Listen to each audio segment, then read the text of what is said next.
In addition, this evening, we have to send our prayers and support to all the families affected by Hurricane Helene. This has been the worst hurricane response by a president and vice president since Katrina, and this is simply not acceptable. Those people, I was there yesterday with North Carolina and Georgia, and I'll tell you, and by the way, the governor of Georgia is doing an excellent job, but we have other people that aren't doing a good job, and we have to have them do a good job. But the federal government is doing a very bad job. They are not doing the job, and we have death and destruction that we haven't seen maybe ever. It's a real bad one, and they have to get people there because they don't have people there. They don't have the people. Kamala wined and dined in San Francisco, and all of the people in North Carolina, no helicopters, no rescue. It's just what's happened there is very bad. They're offering them $750 to people whose homes have been washed away. And yet we send tens of billions of dollars to foreign countries that most people have never heard of. They're offering them $750. They've been destroyed. These people have been destroyed. The one young lady washed, you saw that with her son. I mean, pretty, I wish I never saw it, but just washed away. His son was washed away with the grandparents, and so sad. And they're giving him $750. And think of it, we give foreign countries hundreds of billions of dollars, and we're handing North Carolina $750. If you want a president who won't even try to save you when the floodwaters are rising, vote for Kamala. She's not the right person. Look, you know what? If they did a good job, I wouldn't have run. To be honest with you, I didn't need to do this. I didn't need to.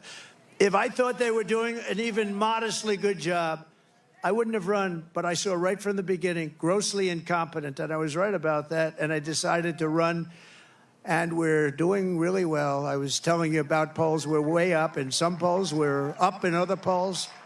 And with the swing states, I think most of them have us up in every single swing state, including the great commonwealth of a place called Pennsylvania. And don't ever not call it a commonwealth, because I've seen people call it a state, and that's the end of them. That's practically the end of their political career. You got to be very careful with Pennsylvania. It's that commonwealth. I haven't made that mistake. I don't want to either. It was not a pretty picture.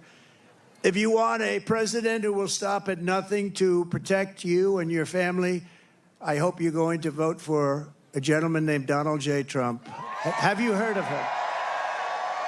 Together we will rebuild Western North Carolina, rural Georgia, and every other state that's been so badly affected. That includes Alabama. Virginia was very hit hard. South Carolina was hit very hard. Florida. So many states. Tennessee was hit really hard. They were all hit, and we're going to work with them. And, you know, the next president is going to be the one that really, once they got to get this done. But once that happens, the next president is going to be the one that has to really help them. And J.D. will be there to help them. I know that.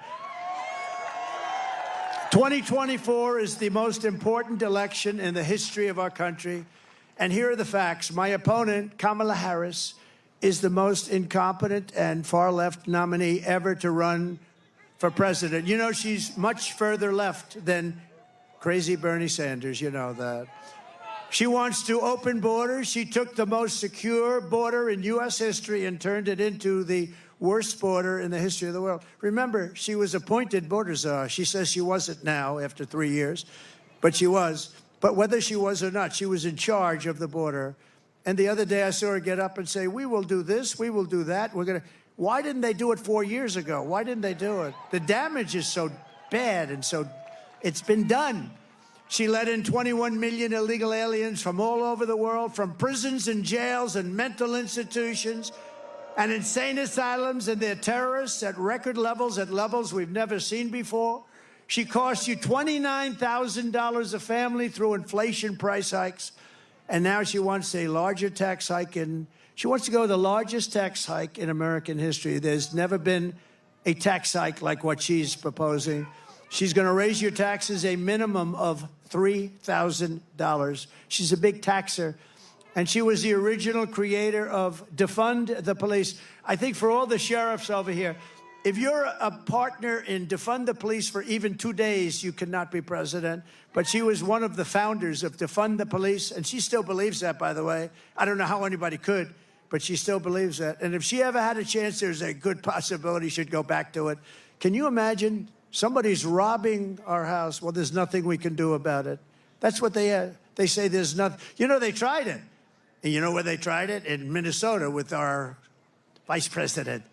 And it wasn't working out too well. It was working out very well for the robbers and the criminals. That's the only one it was working out well for. Kamala Harris vowed to abolish ICE. She wants mass amnesty and citizenship for illegals.